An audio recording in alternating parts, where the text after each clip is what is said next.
자, 이제 잠시 후입니다. 오후 2시 15분 윤석열 전 대통령의 피의자 신문 서울중앙지법에서 열리게 되는데요.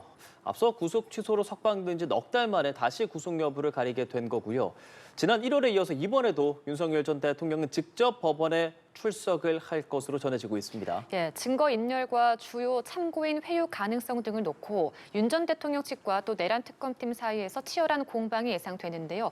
관련 내용들 양지민 변호사와 함께 이야기 나눠보겠습니다. 어서 오십시오. 안녕하십니까? 안녕하세요.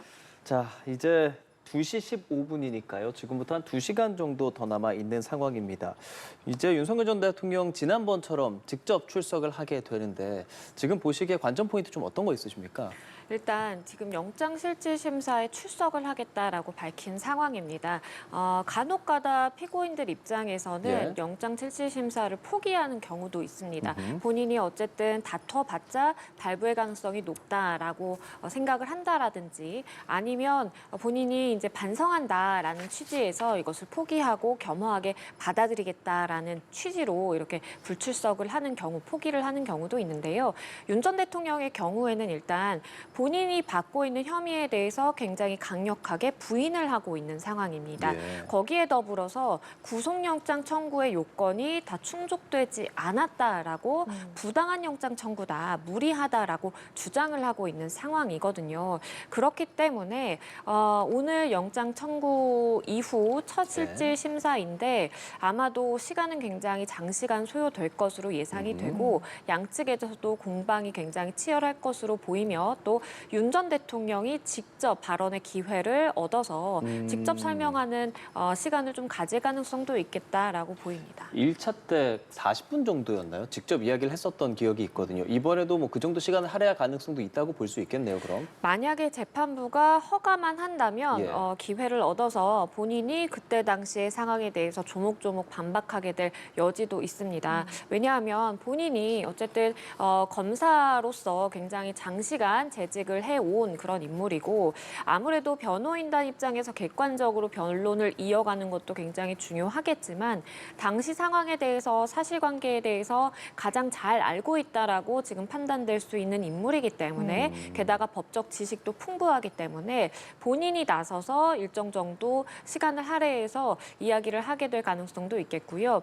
다만 지금 특검팀에서 PPT를 준비했다라고 알려질 만큼 굉장히 많은 내용들을 준비를 하고 있는 것으로 보여요. 그리고 이것을 방어하려면 변호인단 입장에서도 굉장한 또 준비를 많은 분량을 했을 것이거든요. 그렇기 때문에 40분이라는 1차 영장실질심사에서처럼 장시간을 할애해서 본인에게 발언 기회를 준다라고 한다면 이것이 너무 이 심사가 길어질 수가 있는 상황도 발생할 수 있습니다. 그래서 일부 발언은 또 재판부 차원에서 좀 제한이 될 가능성도 있겠습니다. 앞서서 내란 특검팀이 신문에 나설 검사진도 공개하지 않았거든요. 그러니까 영장 발부에 영향을 줄 만한 모든 변수는 일단 차단하겠다라는 것으로 보이고 그러니까 영장 신문에서 다퉈보겠다라는 그런 의도로 봐야 될까요? 맞습니다. 지금 특검 입장에서는 구속영장 청구서가 외부로 공개된 것에 대해서도 굉장히 민감한 반응을 보이고 있는 상황입니다. 왜냐하면 영장 청구서 내에는 사실 어떤 혐의를 받고 있는지 그리고 관련 당사자들이 어떤 이야기를 했는지가 다 담겨 있기 때문에 특검 입장에서는 마치 이제 공격을 위해서 이런 많은 것들을 준비하고 있는 그런 상황이었는데 그 공격의 전략이라든지 내용들이 다 공개돼 버린 셈이기 때문에 민감한 반응을 보이는 것이거든요. 그리고 이와 더불어서 많은 내용들이 이제 언론에도 다뤄지고 외부로 공개되는 것 그 자체에 대해서 굉장히 부담스러워하는 것 같습니다. 그렇기 때문에 누가 오늘 출석을 해서 어떠한 변론을 펼칠지에 대해서도 굉장히 보안을 중시하고 있는 그러한 태도로 보이고요. 아마도 예측을 해보기로는 박억수 특검보 등이 출석할 전망으로 일단은 예상이 되기는 합니다. 그만큼 만반의 준비를 했다라는 것은 특검 입장에서도 핵심적인 인물, 그러니까 나름 특검에서 요직을 맡고 있는 굉장히 중대한 역할을 수행하고 있는 인물들을 다 포진을 시켜서 출석을 시키는 것이 하나의 방법이 될 수 있거든요. 있거든요. 그렇기 때문에 아무래도 뭐 박억수 특검보 등 핵심 인물들이 출석을 할 것이다라고 지금 예상이 되고 있는 상황이고요. 특검 입장에서는 앞으로도 이러한 기밀성이라든지 아니면 내부 문건의 외부를 유출을 최소화하기 위해 노력할 것으로 보입니다. 실제로 어떠한 파일 형태로 이렇게 문서를 주고받다 보면 이것이 외부로 전송되는 것이 쉽다 보니까 실제 실물 문서, 종이 문서로 왔다 갔다 하는 그런 상황이라고 지금 알려지고 있어요. 예. 그렇기 때문에 앞으로도 이런 영장 실질 심사뿐만 아니라 누가 수사 내지는 조사에 투입이 돼서 조사하게 될지, 본안에 넘어가서도 법원에서 누가 출석해서 변론을 이어가게 될지, 공소 유지를 어떤 누구가 어떤 역할 분담으로 맡게 될지에 대해서는 최대한 장시간 동안 비밀에 붙여질 가능성이 있습니다. 예. 뭐 말씀을 해주시는 것처럼 사실상 이제 양측 다 총력전에 오늘 나서게 될 거거든요. 혐의를 직접적으로 들여다보기 전에 전반적으로 어떻게 진행되는지 그런 타임테이블 같은 것도 좀 시청자분들 궁금해하실 것 같습니다. 일단 영장 재판부의 경우에는 이 구속영장이라든지 영장의 발부에 관해서만 판단을 하는 전담 재판부입니다. 그렇기 때문에 오전부터 이제 영장 실질 심사가 빼곡하게 이제 일정이 잡혀 있는 것이 일반적이고요. 윤 전 대통령의 경우에는 오전이 아니라 오후 2시 15분에 지금 시간이 잡혀 있는 상황이고, 일단 변호인단이라든지 윤 전 대통령 지금 뭐 불구속 상태이기 때문에 자택에서 이동을 해서 대기를 하고 있다가 맞춰진 시간에 이제 법정으로 들어가게 될 것으로 보이고, 일반적으로 영장 전담 재판부가 재판을 주재할 때에는 뭐 일반 본안 신문, 그러니까 본안 재판과 마찬가지로 인정 신문을 먼저 하게 됩니다. 그러니까 당사자 이름이라든지 뭐 신원 확인을 거치는 절차다라고 보시면 되겠고요. 간략하게 누구인지 신원에 대해서 특정한 이후에는 특검 측에서 먼저 왜 구속이 되어야 되는지, 어떤 혐의를 받고 있는 상황인지에 대해서 주장할 수 있는 기회를 주고, 이것에 맞서서 방어 논리로서 변호인단 측에서 혹시 개진할 수 있는 그러한 의견들이 있다라고 한다면 개진의 기회를 주는 것이고요. 뭐 필요하다라고 한다면 본인에 대해서 이제 의견을 묻고 충분히 발언할 수 있는 기회도 주기는 하겠지만, 하지만 시간적인 제약이 있는 그런 상황으로 보이기 때문에, 그리고 지금 아마도 예상되기로는 6시간 정도 훌쩍 넘어갈 가능성이 있거든요. 그렇기 때문에 시간적으로 좀 재판부 입장에서는 이렇게 제한을 하면서 진행하게 될 가능성이 있어 보입니다. 예, 특검팀과 윤 전 대통령 측의 입장을 조금씩 살펴보려고 하는데, 우선 특검팀은 윤석열 전 대통령에 대해서 구속의 필요성을 강조할 텐데 어떤 점을 좀 핵심 이유로 들 것으로 보이나요? 우리가 일반적으로 구속의 필요성이라고 하면 증거인멸의 우려라든지 도망의 우려에 대해서 판단을 하게 됩니다. 왜냐하면 어떠한 범죄 혐의를 받고 있을 때 그 혐의의 중대성도 굉장히 중요하지만, 판사 입장에서 결정적으로 영장을 발부하는 데에 판단을 영향을 미치는 요소는 증거인멸의 우려가 있느냐, 도주의 우려가 있느냐, 이 두 가지거든요. 그래서 특검 입장에서도 윤 전 대통령이 이렇게 불구속 상태로 계속해서 자유롭게 돌아다니게 된다면 다른 관련자들의 진술에 영향을 미칠 수 있는 증거인멸의 가능성이 있다라고 주력해서 주장하게 될 것으로 보입니다. 우리가 받고 있는 범죄 혐의가 굉장히 중대하다라고 할 때에는 기계적으로 이 도주의 우려가 있다라고 인정을 하는 경우, 일반인의 재판에서 그런 경우가 있습니다. 그런데 윤 전 대통령의 경우에는 정말 전 국민 누구나가 아는 알려진 인물이고 좀 특수성이 있죠. 그렇기 때문에 도주의 우려가 있다라고 판단될 가능성은 좀 굉장히 낮아 보이고요.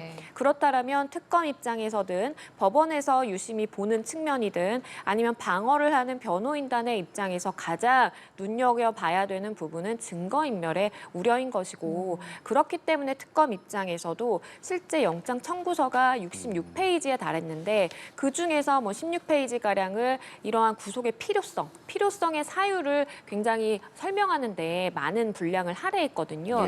그래서 특검 입장에서도 계속해서 그런 참고인이라든지 관계 당사자의 진술이 바뀐 부분, 이것을 좀 강조하지 않을까 싶습니다. 예. 자, 말씀해 주신 그런 부분을 아마 잠시 뒤 2시 15분부터 이제 진행을 하게 될 것입니다. 특검 측에서의 주장들 좀 살펴보면 강희구 전 실장이라든지 김성훈 전 차장, 그러니까 윤석열 전 대통령 측에서 같이 좀 이야기를 할 때 윤석열 대통령 측의 변호인이 입회에 있을 때와 아닐 때 그 발언의 그 느낌이 조금 다르다라는 부분들을 특검팀에서 굉장히 주장하고 있거든요. 이게 왜 중요하다고 보는 거죠? 이 부분은 굉장히 중요합니다. 왜냐하면 증거인멸 가능성과 맞닿아 있기 때문인데요. 지금 특검에서 이야기하는 바에 따르면 김성훈 전 차장의 경우에도 윤 전 대통령의 변호인단이 입회해서 그러니까 같이 출석을 해서 이렇게 조사를 받는 당시에 변호인단이 있을 때에는 윤 전 대통령에게 아무런 지시도 받은 적이 없다라고 주장을 하다가 변호인단이 자리를 비우자 사실은 이런 진술들이 있었고 윤 전 대통령 입에서 이러한 지시들이 있었다라는 식으로 사실상의 본인의 입장을 번복하는 일이 있었다라고 이야기를 하고 있는 상황이고요. 예. 그리고 강 전 실장의 경우에도 윤 전 대통령의 변호인단이 없을 때에는 윤 전 대통령으로부터 어떠한 지시를 받았다라고 적극적으로 진술을 하다가 갑자기 변호인단이 입회를 하게 되니까 그러한 입장을 번복했다라는 것이 특검 측의 주장입니다. 이러한 것은 당사자들의 피의자 신문 조서, 그러니까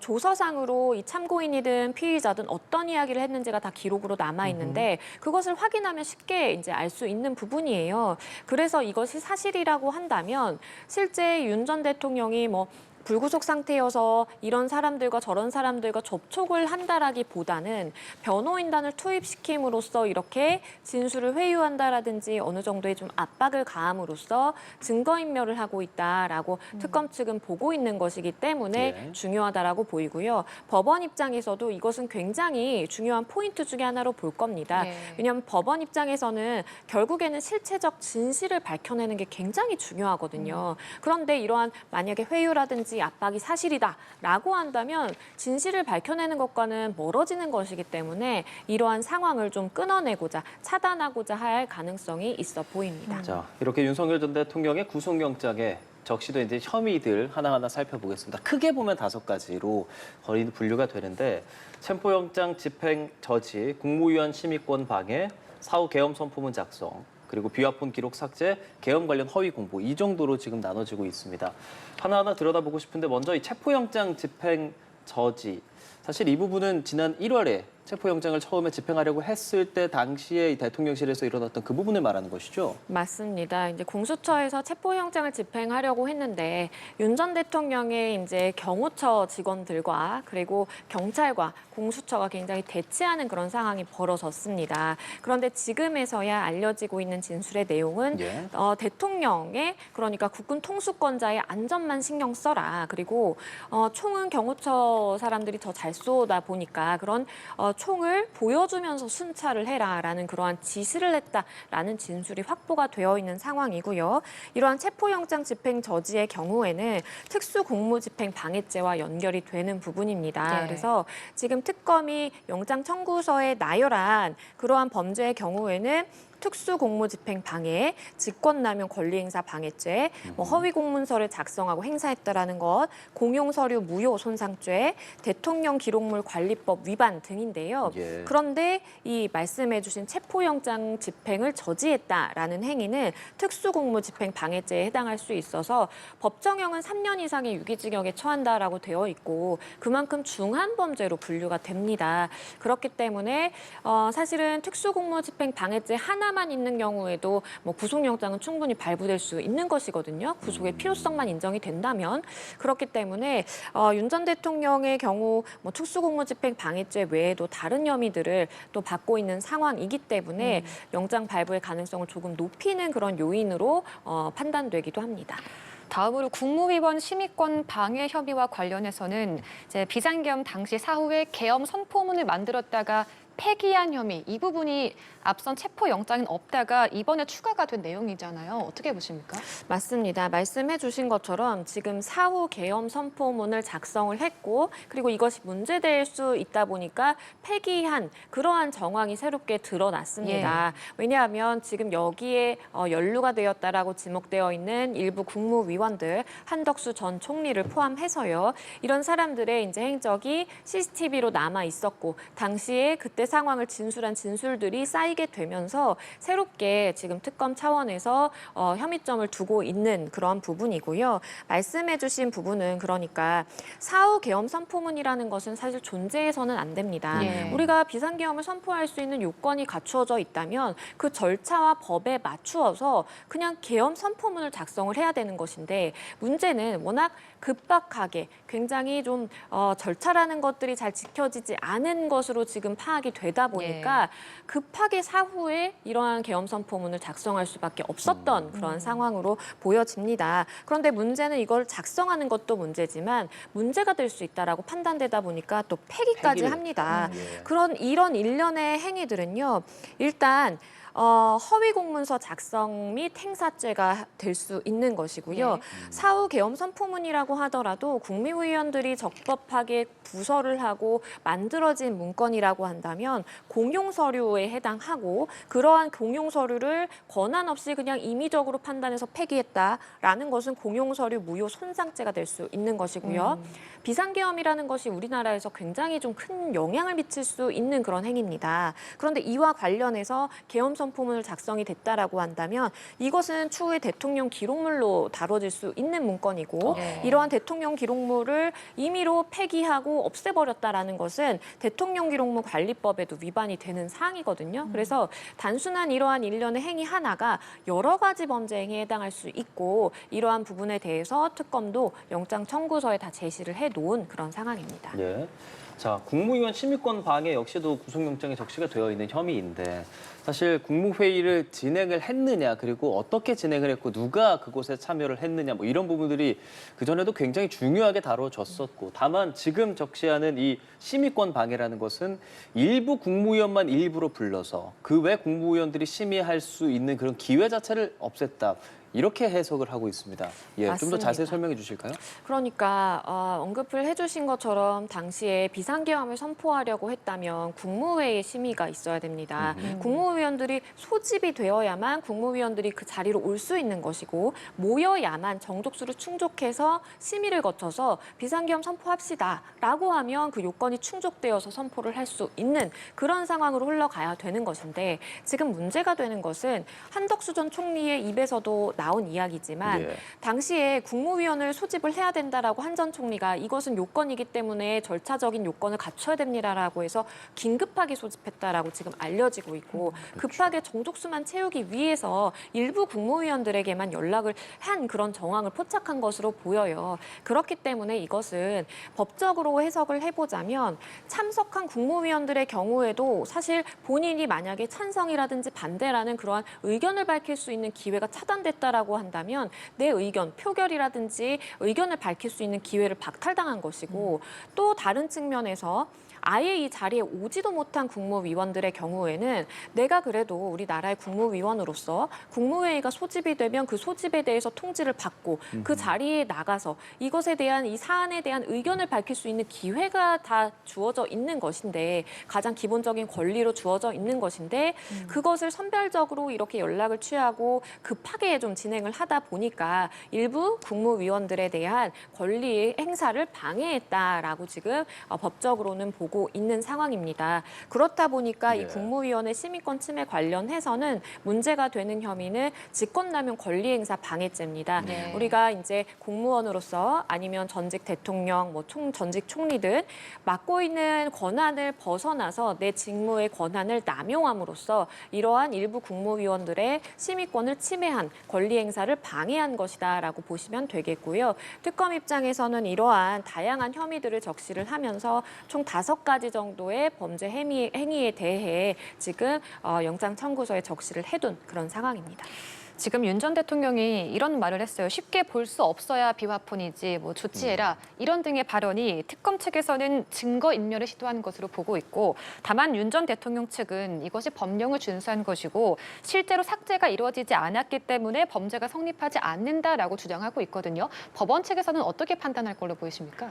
일단 윤 전 대통령 입장에서는 본인의 방어 논리를 수립을 하기 위해서 본인은 법적으로 비화폰의 관리에 대한 지시는 할 수 있는 권한이 당시에 있었고 그리고 실제로 굉장히 이 비상계엄 선포 후에 비화폰이 여러 이제 공무원들에게 지급이 되어 있었지만 제대로 관리가 되지 않는 상황 탓에 이러한 관리를 지시한 것이다. 법적인 테두리 내에 있는 행위였다라고 주장을 하고 예. 있는 반면에 특검 입장에서는 지금 주목하고 있는 것은 세 사람을 특정해서 그 세 사람 관련 비화폰을 좀 관리를 해라라는 이야기가 나왔다라는 것입니다. 그 세 사람이라는 것은 전 사령관들인데요. 그 세 사람이 지목된 이유를 특검이 바라보기에는 당시에 전 사령관부터 소환이 되어서 굉장히 빠르게 수사가 진행이 되던 상황이었습니다. 수사기관에 불려가서 어떠한 진술을 하게 되고 어쨌든 수사가 개시가 되던 상황이다 보니까 수사 개시의 대상이 된 그 세 명만 특정해서 이러한 비화폰에 대해서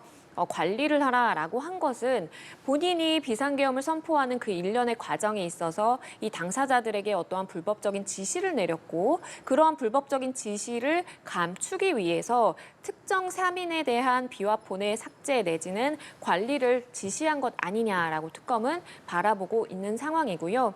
이 부분에 대해서 법원은 관련 당사자들이 한 진술이라든지 그리고 윤 전 대통령도 본인이 피의자로서 이 특검에 출석해서 조사를 받으면서 일정 부분 이 관련된 진술을 했을 것입니다. 그러한 진술들을 가지고 해서 판단을 하게 될 것으로 보이고 일단 비화폰을 삭제할 수 있는 물리적인 그런 방법이 없다라고 윤 전 대통령이 이야기를 하고 있는 상황이기 때문에 그렇죠. 그러한 것이 기술적으로 가능한 것인지 그리고 관리하라라는 의미가 구체적으로 무엇인지 이런 부분도 법원이 물어보게 될 것으로 보입니다. 변호사님 지금 얘기하는 뭐 비화폰, 그 전에 국무회의라든지 영장 집행 방해 이런 부분은 저희가 많이 얘기를 하긴 했었는데 또 이번에 5개 중에 하나가 허위 공보가 있지 않습니까? 이건 상대적으로 좀 생소하고 덜 다뤄진 내용도 있는 것 같습니다. 어떻게 해석해야 됩니까?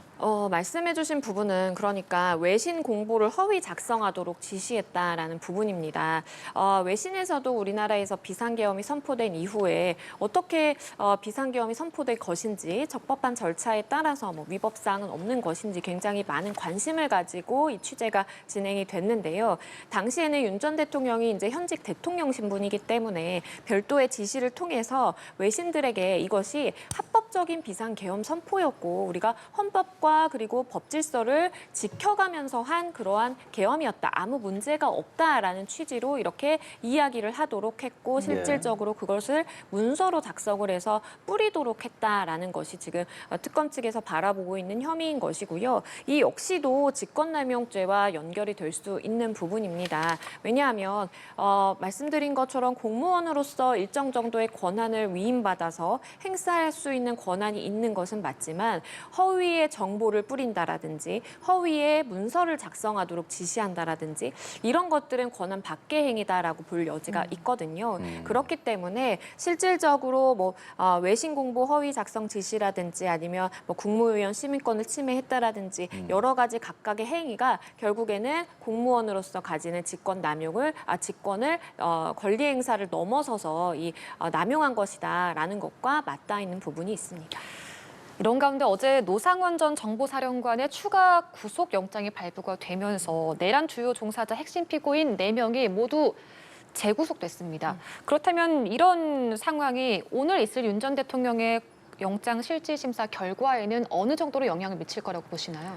그 부분도 법원에서 판단을 하게 될 것으로 보입니다. 왜냐하면 지금 이 관계 당사자들이 받고 있는 혐의가 결국에는 내란죄입니다. 예. 그런데 내란죄의 그러한 법리적인 구성 체계상 우두머리가 있고 그 아래 중요 임무 종사자가 있는 것이거든요. 그런데 지금 알려지는 바에 따르면 노상원 전 사령관을 비롯해서 지금 김용현 전 장관도 그렇고 구속 기간이 만료가 되는 시점에 기해서 다 이제 특검에서 영장을 재발부하는 형식으로 연장이 되다 보니까 중요 임무 종사의 혐의를 받고 있는 사람들은 다 구속이 되어서 구속이 연장되고 있고 하지만 그 정점에 있다라고 볼 수 있는 우두머리 혐의를 받고 있는 윤 전 대통령은 구속 취소로 인해서 나와 있게 되는 그런 상황이다 보니까 일단 특검에서는 구속의 필요성을 주장을 하면서 더불어서 형평성의 취지에서 보더라도 이것 이것은 맞지 않는다라고 이야기를 하게 될 것으로 보이고요.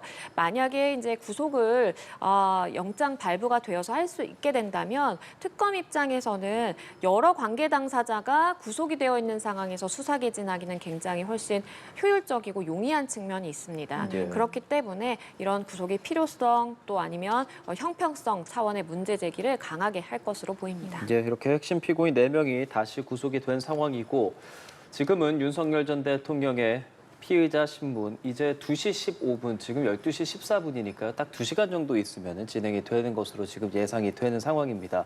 자, 그렇다면 이제 구속이 됐을 가능성과 안 됐을까, 기각됐을 가능성을 좀 같이 살펴봐야 될 것 같은데 우리 먼저 인용이 됐을 때 아무래도 수사의 탄력을 받게 되겠죠. 관련된 내용 좀 시나리오 좀 정리해 주시죠. 맞습니다. 그러니까 만약에 구속영장이 발부가 된다라고 한다면 예. 윤 전 대통령은 그 즉시 발부와 즉시 서울구치소에 수감이 되게 되는 것입니다. 그러면 특검 입장에서는 굉장히 수사의 탄력을 받을 수가 있겠고 다들 아시는 것처럼 지금 영장 청구서에는 다양한 혐의들이 기재가 됐지만 예. 외환죄는 빠져 있어요. 예. 특검 입장에서는 외환죄 수사를 이어가기 위해서는 윤 전 대통령의 구속이 필요하다라고 판단했을 가능성도 있습니다. 그만큼 특검 입장에서는 아무래도 좀 자유롭게 소환을 해올 수 있고 그리고 소환을 해서 조사하는 그 시간의 측면에 있어서도 소환을 가지고 여러 신경전이라든지 실랑이가 필요 없이 일정과 일시를 정해서 이렇게 소환 통보를 하고 구치소에서 바로 이렇게 데려와서 조사를 할 수 있는 그 방법을 취할 수가 있기 때문에 훨씬 수사의 효율성이라든지 좀 탄력이 높아진다라고 볼 측면이 있겠고요. 다만 여기서의 변수는 윤 전 대통령이 과거에 이제 구속이 됐던 그 당시에도 본인이 수감되어 있는 독방에서 나가지 않겠다라고 해서 공수처와 굉장히 좀 신경정이 있었던 그런 좀 시기가 있었습니다. 그렇기 때문에 이번에도 구속이 되더라도 아마 부당한 구속이고 부당한 영장 발부고 그래서 나는 소환에 응하지 못하겠다, 조사에 응하지 않겠다라고 하면서 좀 맞설 가능성이 있어 보이고요.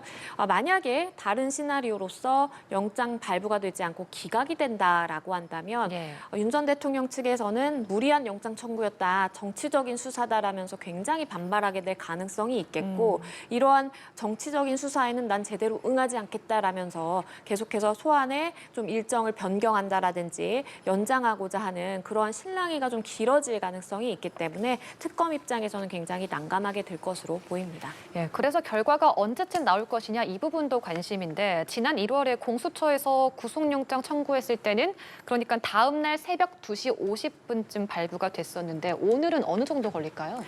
글쎄요. 이 구속영장 실질심사의 경우에는 일반인들의 간단한 사건의 경우에는 1시간 이내로 끝나기도 하는데 네. 말씀드린 것처럼 윤 전 대통령의 오늘 영장실질심사는 수시간 걸릴 가능성이 있습니다. 그냥 6시간을 걸린다라고 보더라도 6시가 훌쩍 넘어간 그런 상황 저녁 때 이제 실질심사가 끝나게 되는 것이고 예. 그렇다면 판사 입장에서 그 양측의 주장이라든지 법리 검토를 해야 되는 시간이 필요하거든요. 예. 그래서 사건이 사건인 만큼 그리고 윤 전 대통령의 재구속 여부가 결정되는 그러한 사안의 중대성을 고려를 해보면 오늘 저녁 내로 오늘 내로 결과가 나오기는 좀 가능성이 낮아 보이고 내일 새벽을 넘겨서 그러니까 내일 새벽 시간에 이제 결과가 나오게 될 것으로 예상이 되는 상황이고요. 지난번에도 새벽 2시 50분쯤 발부가 됐는데 그 비슷한 시간이 되지 않을까라는 생각도 듭니다. 그러면은 그 결과 나올 때까지는 윤석열 전 대통령 어디서 대기를 하게 되는, 구치소에 그때처럼 있는 건가요? 네, 구치소에서 아마 대기가 될 것으로 보입니다. 특검에서도 서울구치소 대기가 유력하다라고 이야기가 나오고 있는 예. 상황이고요. 일반적으로 영장실질심사에 임해서는 이렇게 일단은 신변을 확보할 수 있는 권한은 있습니다. 그래서 결과가 나오기 전까지 서울구치소라든지 아니면 검찰청의 유치장이라든지 일부 대기 장소를 정해서 거기서 대기를 할 수가 있는 것인데 고위 공직자들이라든지 아니면 좀 유명한 얼굴이 알려진 그런 사람들의 경우에는 서울구치소에서 대기하는 경우 굉장히 좀 많고요. 아마도 경호의 필요성이라든지 그런 다양한 요소들을 고려해서 장소가 지정된 것 아닌가라는 생각이 듭니다. 자, 한 가지 더 이제 변호사님께 또 여쭤보고 싶은 게 지금 이런 상황에서 사실 윤석열 전 대통령의 구속을 찬성 혹은 반대하는 인원들이 지금 많이 모인다라는 보도들도 상당히 많이 나오고 서초동 앞에 저희 조금 전 취재 기자가 가서 현장 분위기도 좀 전해줬습니다. 사저 앞에 지금 경력이 한 2,000명 정도 동원이 된다고 하고 사실 그 전에 있었던 일들이 있었기 때문에 걱정하는 부분이 많지 않습니까? 그런 부분들 혹시 모를 상황에 좀 어떻게 대비해야 하고 그런 상황이 벌어졌을 때 법적으로는 좀 어떻게 해석해야 되는지까지 좀 궁금합니다.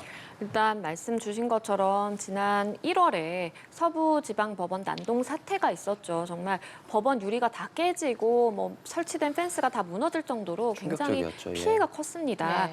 그때 당시에 이 법원이라든지 경찰은 그런 상황을 좀 예측하기는 힘들었던 상황으로 보여요. 그렇기 때문에 실제 투입됐던 경찰 인력도 터무니없이 부족했고 일반 시민들 그러니까 이제 난동을 부린 그 시민들에 의해서 제압을 당하는 그런 모습이 오히려 연출이 됐거든요.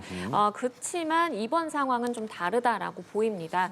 서부지방법원 사태를 통해서 법원이라든지 경찰 입장에서도 굉장히 경각심을 갖게 됐고 실제 오늘 이 영장실질심사 관련해서 경찰 인력이 한 2,000명가량 투입이 됐나라는 소식이 전해진 만큼 예. 법원 차원에서도 통제를 강화하고 경찰도 각별하게 신경을 쓰고 있는 것으로 보이고 만약에 이러한 난동 사태가 또 벌어진다라고 한다면 이것은 정말 전원 구속이 될 가능성이 있을 정도로 법원에서도 굉장히 엄격하게 판단을 하고 있고 실제 서부지방법원 관련해서도 정말 많은 인원들이 형사처벌 지금 단계에 이르러 있습니다. 그렇죠. 그렇기 때문에 충분히 이러한 뭐 공용물을 훼손했다라든지 아니면 난동을 부림으로써 누군가를 다치게 하면 폭행 내지는 상해죄가 성립할 수 있는 것이고 예. 이런 공용물 훼손의 경우에도 또 민사적인 책임 그러니까 내가 물어내야 되는 책임이 또 발생할 수 있는 것이기 때문에 반드시 이러한 부분들 본인이 책임을 예. 질 수 있다는 것을 인지해야 되겠습니다. 알겠습니다. 물리적 사태가 없기를 좀 바라겠고요.